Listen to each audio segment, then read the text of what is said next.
Hello, friends. Welcome back to the Milk and Manners podcast with your hosts, Dee and Nhi. So, after this monumental life-changing experience of bringing new life into the world, I hate to tell you this, but at some stage you might need to return to work because, hello, kids cost money. In today's topic, we'll talk about the juggling act in navigating work-life balance. Although what work looks like is slightly different for everyone, I think we can agree that returning to work after having a baby can be super stressful. There are a lot of new things to consider. There's a new mental load of things that have been added on into your life. Will you be able to pump at work? Or do you need to stop breastfeeding? Who's going to look after your kids? What's it going to feel like to have someone else look after your kids? And the logistics of getting your child to and from care and juggling that with work demands. What happens when they fall ill? There's just so much to discuss. A quick shout out to my cousin Quyanne, who's a wonderful mum of two beautiful girls who requested this topic. Let's start from the start. Dee, with your two kids, when did you go back to work? I think with Aiden, I went back either when he was 9 or 10 months old, roughly. And then with Amelia, she was 8 months old. What about with you and the boys? Yeah, so with my oldest Kenzo, I went back to work about 10, 11 months. So he started childcare around that time. And then with Ambrose, it was significantly earlier. He was about 5 months old. And I went back to work part-time in both situations. And I tried to do it a little bit different, having learnings from the first time. So with Kenzo, I went back for 4 days for maybe 6 months or so. And then with Ambrose, it was also part-time but staggered to get to full-time really quickly. So for the first month, I went back 3 days, second month, 4 days, and then third month, it was full-time. It was different approaches to both of them. Did you find it challenging going back to work after maternity leave? Yes and no. I think with Aiden, I was lucky in that I took a lot of annual leave and I had a lot of long service leave. And so I did take 10 months. And then after the 10 months, Calvin decided he wanted to spend some time with Aiden and took some leave as well. So the transition going back to work was quite easy. And I went back part-time as well. Mm-hmm. So it was quite easy in that Calvin was looking after him. So it was just that transition of me going back to work, but not having to deal with the worries of who's going to actually look after Aiden and the logistics of it, which is what we said in the intro. So that was the easier part. With Amelia, it was a lot harder. COVID was happening. There was a lot more things happening at that time. And I went back into a new role and into a full-time role. And she went straight into childcare. So the pros for that was Aiden was already in childcare, so it was a lot easier. But obviously the cons were she was a lot younger and having to go into childcare straight away. I wouldn't say I lost a lot of sleep over it, but it definitely had some points that made me second guess, doubt myself, doubt my decision to go back to work. What about with you? Sounds like the experience Ambrose had was a little bit different to Kenzo's. Yeah, I found it really challenging and significantly more challenging the second time round with Ambrose. And it's really hard when things don't just end with you and there's other people to consider. And significantly harder even when it's just your partner that you need to consider because these kids rely on you and they become the most important thing to you straight away. But then what else is important is my career and my identity and me outside of a mum is super important as well. So there are aspects that I found really challenging, but the things that come to mind first is Ambrose wasn't even walking yet. He wasn't even crawling yet when he started childcare. And I can't even tell you the mum guilt that I felt during that time. And it's something that I still think about now, like all the time. I'm literally getting emotional talking about it right now. But it was one of those situations where I'm like, you know what? They're not going to remember it. That's what everyone was like. They're not going to remember it. Ambrose is not going to remember it. He's thriving. It won't negatively impact his life. In fact, it might be really great for him because I know from Kenzo and from our mother's group and everything like that, childcare can actually be really great for kids because they get that social, that exposure to social situations and they can play with other kids their age and they're doing activities all day, all that kind of stuff. So yes, I knew at the back of my mind that there were lots of positives to him starting childcare and him starting childcare 5-6 months earlier than Kenzo wasn't necessarily going to mean there was going to be trauma or anything like that, because that's where your mind goes to. Yes. But I couldn't help it. And I suppose the thing for me was like, one, they won't remember, they won't know. And two, hopefully, if this comes up when they're older, that they would appreciate having a role model, a mum who also prioritized their career and things that they wanted to do in life. Because what happened was I was offered an opportunity for work that I literally couldn't say no to. And it's my favorite job. I love it. Still, every day is great. I know that just sounds so, I don't know, cliche, but I'm not lying. I genuinely love my job so much. And I know the decision to take the job offer was the right decision. But it still comes up with the mum guilt now. I still think about it. I still get emotional when I think about it now. So, was it challenging? Yes, absolutely. And I think a lot of it came down to just feeling like I weren't able to give them both the same amount of alone time with me, and that time you can't get back. You can't get back that time. So No. that was really tough, but I'm okay with it now. Clearly not, as I get emotional. But yeah, in a nutshell, the answer is absolutely yes. It was super, super challenging. You're so right. Like with the second child, like with Amelia, hand on heart, I can't say that the experience has been the same. As much as I would like to give them the same experience, as much as I would like to replicate what I was able to give to Aiden to Amelia, it's just not possible because she is the second child and there is another child that I have to divide my time with. Whereas with your first child, you don't have anyone else that you have to divide your time with apart from your partner. And so, as much as I do, I feel so bad about it. And I'm sure you do too, that you can't give them the same experience. And you're always like, oh, I stayed home longer, or I took them out more, or they had mother's group. Even just our friendship group, let's just take that as an example. They're all Aiden's age. Yes, you've all had second kids now, but they're all not the same age as Amelia. And so, those things, like, they sit on your heart, like you feel them and you see them and you try to give them same like for like, but it's impossible to do. And sometimes you do have to prioritize your own mental health and your own careers and things over, provided that your children are okay, but over your mum guilt, which is super hard to do. Clearly, we're still challenging that. So in terms of, so you went back to work and obviously now you're full time. In terms of managing your work-life balance, how did you do that with two kids? Or how does that look like in your household now? I think it's something that you learn to do. And I think it's a bit of trial and error in regards to getting that balance. I don't actually believe in work-life balance because one is always going to take more time, I think. The term work-life. Harmony. I like harmony. I also Yeah. don't like the word balance because you're so Yeah. right. It's not a balance in any way, shape, or form. If you try and balance it, you're just going to burn out. Yeah. I use the word harmony.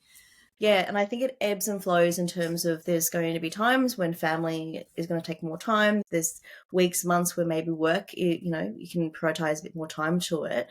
So the word balance is rubbish. Work-life balance, work-life harmony. Yep, that sounds great. But I think it's like maybe, yeah, set up from the start. Don't expect that you're going to have this amazing work-life balance because that will probably set you up for disappointment. And it's communication is so important in terms of it's not just my job, it's my partner's job as well. And together we need to work as a team. And there are months and weeks where it works really well, and there are other days and moments where it doesn't work so well. But I think in terms of communication, it's really important. It's giving yourself grace as well, because look, from my experience and from talking to my friends and seeing other relationships, I think as a woman, it is so easy for us to put so much pressure on ourselves and feel that responsibility in having our lives run and operate smoothly overall across all different categories. I just feel like that somehow automatically falls on us. And it's not like my husband expects that or anything like that, but I take it on. I put it on. Yes. That responsibility is on me. And I don't know why. We've never had that conversation, but it's something I have done. And I don't know if it is just how the societal pressures, maybe, because I would say, and this is a generalization, and I know that there are relationships where maybe the dad does more, great. But I would say most of the time, it's the woman who takes on that responsibility. And so, I don't know, it's really hard in terms of getting that harmony in place. And I think one of the things that I would say, the advice that I would give is that before you go back to work, have serious conversations with your partner. What's it going to look like when I go back to work? Are you going to do more housework? Are we going to share this, that? What's going to fall on me? What's going to fall on you? And how are we going to work together as a team so that we don't fall apart and that the household doesn't fall apart? So it's really hard to manage. I feel it's slowly getting a bit easier now that the kids are getting older, and your kids are older than mine. I would love your thoughts on that. But I feel like as the kids, their needs change and they're getting older, in some way, managing that work-life balance is easing as well. What do you think? Yeah, so I do agree that harmony, like I said, the word that I use is harmony, because I think you're setting yourself up for failure if you try and think of it as a balance. So, for example, this week, I'm only working 2 days. We've got a public holiday this week. I took yesterday off because Aiden had a doctor's appointment, and then I've taken Friday off because he's got pupil free day. So there is no balance this week. I'm more focused on family time and looking after the kids or Aiden and doing that over my job. And that's okay. There will be times when all hands on deck and we've got a project or we've got a deadline or something, and I do need to work longer hours or late hours, and Calvin needs to do dinners and pickups and whatnot. So it is a harmony. If one is overtaking the other, that's when I think you have problems. If obviously you're focusing all your energy in your work, then you're going to come home, you're going to be grumpy, you're not going to give, your family the quality one-to-one time that they need. So it is all about harmony, and it does ebb and flow. I think people don't realize that, or they just forget, or they just assume that there has to be a balance. And so like in one day, you've got to do all your work and focus on the kids, and the mental load in that thinking is just beyond me, and I can't do it. So that's why I prefer harmony, and I try to harmonize as best as I can. In terms of what you said about taking on responsibilities, it's funny because recently I have been thinking about that particular thing, and what I've concluded is that and again, generalizing, but let's talk about me, I take accountability for things. And that's why it ends up being my responsibility.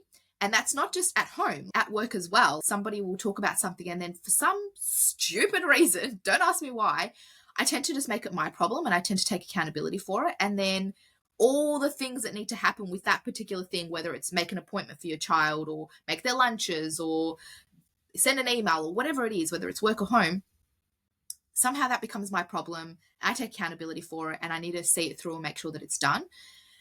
And I'm really starting to change that, both at work and at home. It means obviously increasing communication, because if I don't, then it doesn't get done, and potentially then that has a flow-on effect, and something can be missed. So with the way that Calvin and I operate, or even just I operate now, to try and reduce that mental load and to try and have more of a harmony, I've tried to simplify my life a lot better. We were talking about our calendars just before we jumped on, and one of the things that we've done is to have a shared calendar, so we can put appointments in, we can put, if we're planning to have a play date or something, so that somebody doesn't double book, and so there's just less having to remember to tell them about it, or obviously we'll still tell each other about it, but if we've forgotten or we thought we mentioned it, at least it's in the calendar, and we are on the same page, we can both look at it. And sometimes I'll take Aiden to whatever sports today or whatever it might be, just so that Calvin remembers that he needs to take because I've got something else on. And just simplifying things like, and we spoke about in previous episodes, but just decluttering. Like, decision fatigue for me is beyond. And I feel like women, again, generalizing, but women in general, we just decision fatigue. Like, we're always making decisions. We're always having to consider things. We're always having to worry about things, we take them on. And so just simple things like decluttering my wardrobe so that I can just pick out an outfit, like just simple things, has made such a huge difference. even at home, like in the pantry, in the fridge, like lunch boxes, just simplifying those things, having everything on hand easily so I don't have to be like, what do I have to make him today? Pre planning meals, just those little things that actually make a big difference because Mm-hmm. otherwise you're frazzled, you're overthinking it, and it throws you off and it throws your whole week off, throws your whole day off, throws your whole morning off, depending on when you're doing it. And I don't like feeling that way. I'm just like, Yep. why do I live like this? Like, why am I always so stressed, so frazzled? And I'm just like, you know what? If nothing fits me or nothing works together, I'm just going to cull it all out. Set up some outfits, have some winter ones, have some summer ones, and Bob's your uncle. Like, it's fine. Why do I have 3 wardrobes full of clothes and nothing that I can wear? So just little things, whatever it might be for you, simplifying them, trying to make that decision fatigue, reduce that as much as possible, and then I can focus on things that actually are important. So that for me is how I harmonize my life as much as I can. And it's still a work in progress. There's always going to be things. Mhm. In a nutshell, that's how I go about it. I think, yes, if you don't have kids and you're thinking of having kids and you're listening to our podcast, it's not sexy, this stuff at all. You know what I mean? In terms of that extra mental load and how you manage it. And I think what you said is spot on. And it's stuff that you did not know straight away, right? That stuff has taken time to get to. Correct. And kids thrive on routine, right? And Yes. to make life simpler when you have kids, routine is great. So a lot of the stuff that you've said is putting things in place so that there is a routine or there are less options to decide. So you don't get analysis paralysis and you don't feel exhausted for making decisions all the time. But it is really putting things in place. It's routines and putting, I suppose, if you think about like a work analogy, it's thinking of having certain process steps, like a flow of Yeah. how you manage your life. So Yes. it's definitely not sexy, but it will help in regards to just lessen the weight of the load of the mental stress that you have when you become a family. Yeah. I Yeah. don't want to be exhausted by 9 a.m. in the morning. That is not fun. Yeah. If I've got to put some steps in place, if I've got to pre plan meals, that stuff is, like, to me, sounds so lame. Whatever. Yeah. Yeah, absolutely. With returning to work, was there any really big challenges that you had to overcome? So with the first time of going back to work from mat leave with my oldest Kenzo, it was quite easy actually because I didn't have that mum guilt of having him start childcare super early. To be honest, was I loving what I was doing? Did I love the company that I was working for? Did I really genuinely care? In hindsight, no. So I think that made it easier for me. The second time with Ambrose, and I mentioned I was offered this role and I couldn't say no, and I was super excited about it, and I love it, but that was really hard. And if we interviewed Marie, who I work with, she would tell you like the first few months was a real struggle for us because I found it so hard to shift from being a mum and that kind of that that role, and my brain was switched on to being a mum, to switching it back to work and a job that I cared and I wanted to do really well. And it's a startup, it's me and the founder. So there's so much relying on it. Everything I did could be seen, everything I did had impact. And I found that, I don't know, maybe it was that pressure, like a positive pressure though, it still impacted me. But it was really hard shifting from being a mum and like looking after the kids and all that stuff to work. And I honestly felt there were days where my brain wasn't working. I know that sounds so silly, but I'm pretty quick at picking things up usually. And I found that first couple of months was really difficult. Things definitely felt slower in terms of my ability to process it, to understand it, to pick it up, and to think more wide as well. Like it was a really interesting experience. But then once I overcame that, then we're all good. But that was the biggest challenge. I remember it vividly. And Marie and I, every now and again, we laugh about it. Do you remember when you started and it was so horrible? I'm like, yeah. In hindsight, now looking back on those first few months, did you find that you were really hard on yourself? Absolutely. Yeah. Yes. Yeah, absolutely. And that would be something that I would say to others who are about to go through this situation is give yourself grace, but it is so hard to give yourself grace, especially when you are normally quite hard on yourself, which is what I am. And because I have high expectations of myself, and then when I don't deliver it, I'm really hard on myself, harder than I Mm. would be on anyone else. But the other thing that I was really dealing with was the mum guilt.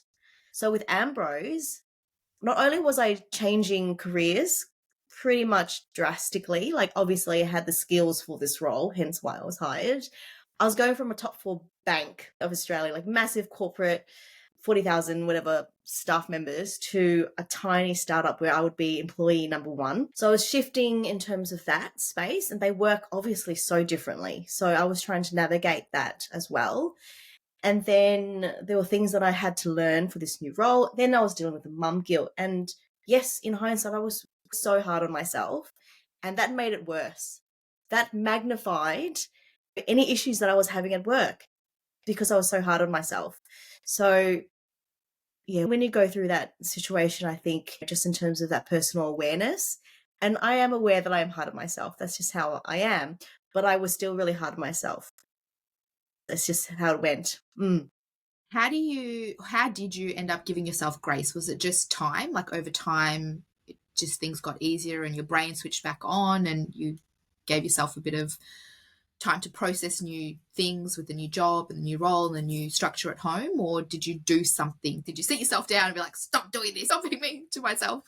No, I didn't have that conversation with No. myself. It was just time, Mm. I think. Once the cogs started working again, honestly, that's how it felt.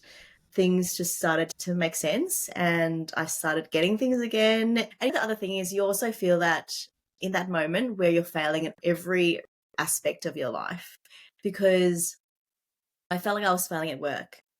And then I felt like I was failing as a mum because I was like, oh God, okay, I've taken this role. I'm doing terrible. And he is in childcare and he can't even crawl yet.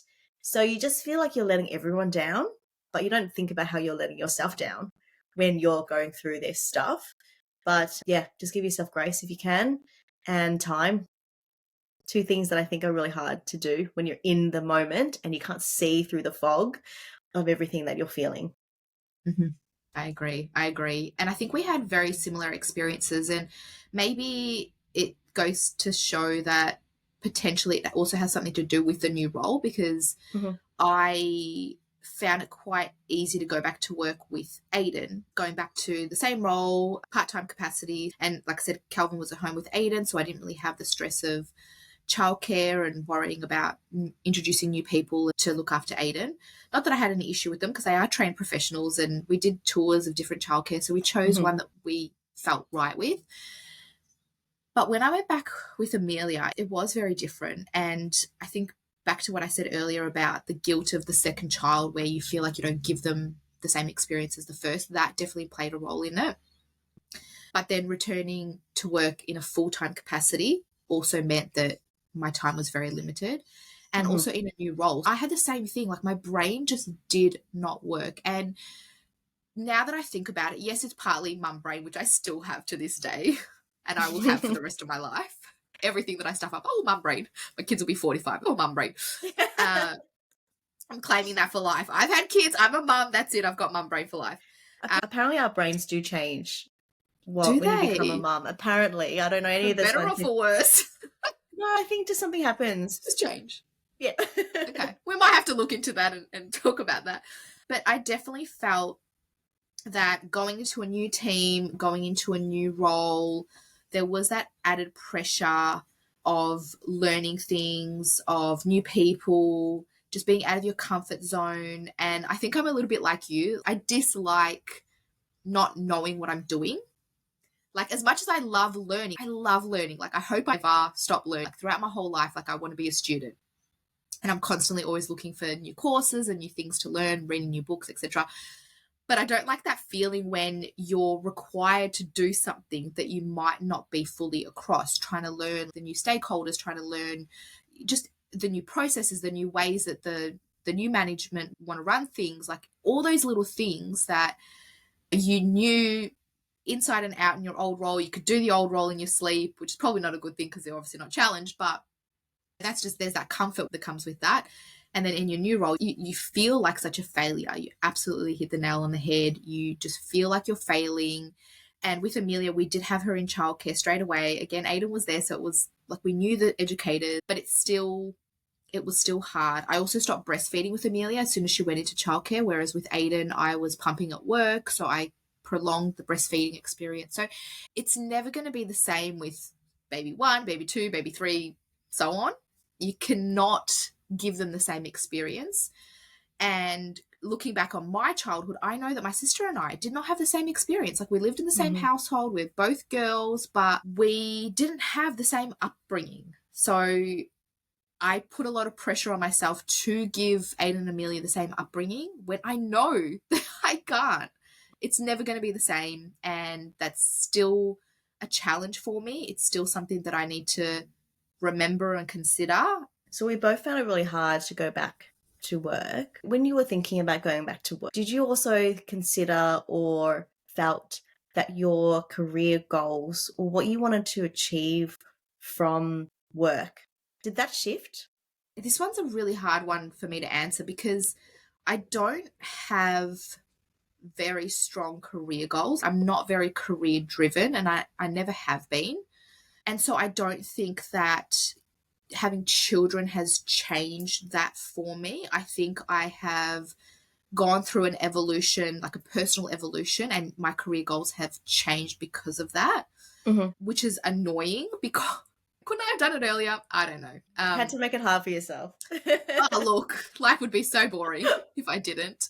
I do feel, though, that talking back about giving ourselves grace, I feel that when I was younger, I put in a lot more hours, I put in a lot more work, I put in a lot more into work than what I'm willing to put in now. I feel like I am giving myself grace to put aside projects that aren't urgent, whereas when I was younger and I didn't have kids and I had more flexible time, and I might have stayed back an hour and just gotten something out of the way, whereas my mindset has changed, and I do look back at that harmony. I've only got X amount of hours and I'm only one person. I can only do this, and either I work back as needed, but not all the time. Whereas before I would work ridiculous hours and I would just put my heart and soul into jobs, and it doesn't work for me to be that person anymore because I have a family, I have kids, and they rely on me. And so my perspective has changed in that respect. But I do see myself now looking at needing to provide financially for my family. So that aspect plays a role in where I'm looking, and I'm being a lot more strategic about my career and what I'm learning and the people that I network with, whereas I never looked at those things before. Again, I don't know if that's from a family perspective or that's just me changing and growing and maturing. What about you? You obviously had a big career change last couple of years. How has your perspective changed on where you want to go? It's a tough one for me as well, because I would say that I'm really ambitious and I genuinely think I can do anything that I want to do. Like, I really do think that. If I want to do it, why not? That's how my attitude is. Only thing that can stop me is me, really, is how I see things.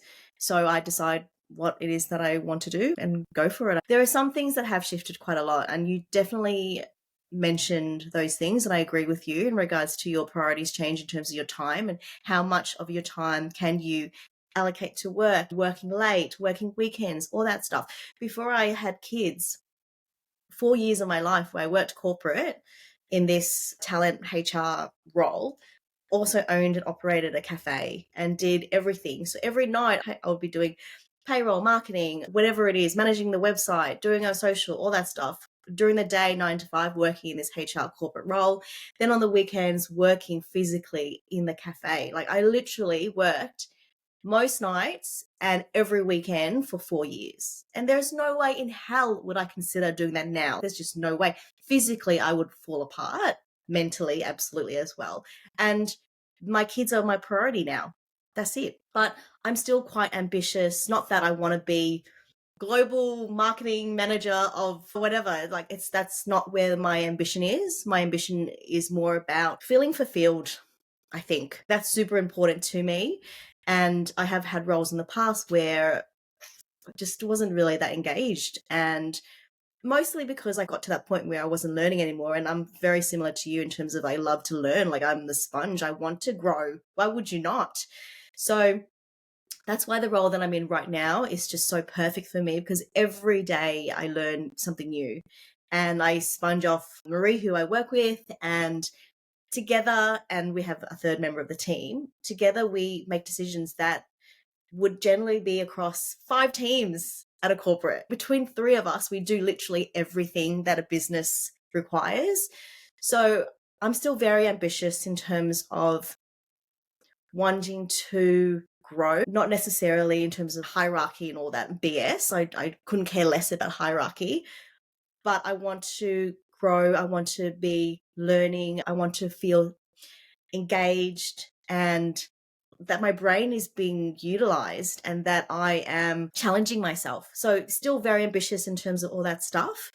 You're right in terms of money. Will I try to increase, what I'm earning? Yes, absolutely. But there's a balance with that in terms of all the other stuff as well. So if an opportunity came that ticked every other box and the money was the same, I would really seriously consider that, because that stuff is worth so much to me. But obviously I can't go backwards because you get used to the way that you live. You've got a mortgage, you've got 2 kids, they have activities. We've got Lego to buy, for Christ's sake. So I don't want to talk about Lego. yeah, it's so funny. The other thing as well is that I suppose my perception of parents at work, before I became a parent, I always still recognize that when I worked with colleagues who were parents, I got it, because if they had to run off and leave a meeting early because their kids were sick, I got it. But I know that there are quite a lot of, this is a generalization, but before you have kids, you might not be able to understand that. But because I come from a big family and I'm exposed to that quite a lot before I became a parent, I was already cognizant of the impact of having kids on work and how that plays out. So I think you're someone who hasn't had that exposure and you work weekends and every overtime and all that stuff, and you don't understand why other colleagues can't do that. Becoming a parent is going to be like, here you go, this is why. And you'll really understand that really quickly. So just with that, when you became a parent, did you experience any judgment or stigma from maybe colleagues who don't have kids, who didn't understand that you had to run off? Not to my face. I don't think so. I was really lucky that after having kids, the 2 managers that I had both had kids and understood that it's hard work. Going back to work that first time was super easy.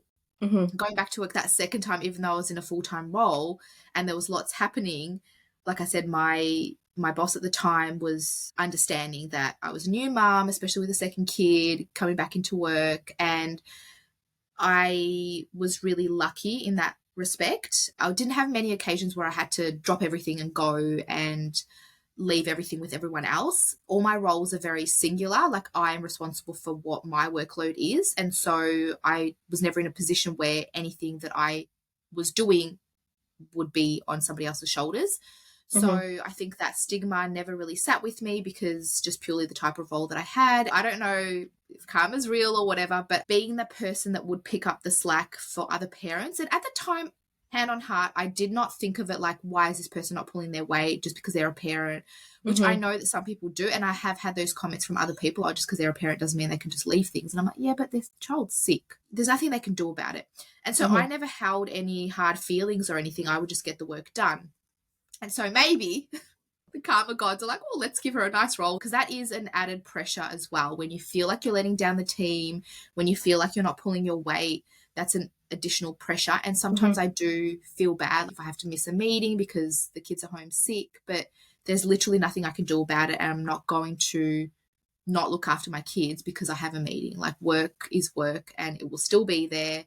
And I just have to remind myself of that. What about you? Did you have any experiences where there was some stigma or some judgment around being a parent and maybe returning to work? Surprisingly, not at all, actually, at any of the businesses. And there were, I've lost count. I used to change roles every 2 years. So I think there were 3 companies that have been involved or I've been at throughout this, maternity leave, returning to work situation. But yeah, no, surprisingly, not at all. And the first 2 businesses were massive companies. And I think my work, like yours, was quite siloed, or people just were really understanding. So that was really great. With Marie, the first 6 months to almost a year, starting with her, Ambrose was sick a lot. Oh my gosh. He just started childcare and everything like that. And he was younger too. So maybe his immunity wasn't as strong yet. I don't remember Kenzo being so sick often, but we've had everything twice. And yeah, Marie was really great and understanding. She doesn't have kids herself, but she has nieces and nephews, and so she really understood it. And I remember there were times when she's like, go, kids are priority. I'm like, thanks, thank you. So it does make your life easier when people you work with are really supportive or understand that as a parent, yes, work is still super important, and the project that is, due tomorrow is super important. And you're not saying that it's not important. I'm just saying that my kid being sick is more important, and that it trumps whatever this is that we're talking about at work. Yeah, that's my experience, and it was really great. I'm just thinking in terms of this topic, like we could probably talk for another few hours. But as we wrap up today's episode of Milk and Madness, it's clear that returning to work after welcoming a new life is filled with so many challenges and some triumphs. Returning to work after having a baby isn't just about logistics, it's about navigating a new identity, how that new identity meshes with an old identity that you might be trying to cling on to for dear life. Leaving as one person and returning as an entirely new one, it's important to face the challenges head on and find support systems that work with you. I really stress that in terms of just communicating with your partner and talking to your family and friends about how you're feeling and giving yourself some grace if you can. Until next time, this is Nhi and Dee signing off from Milk and Madness.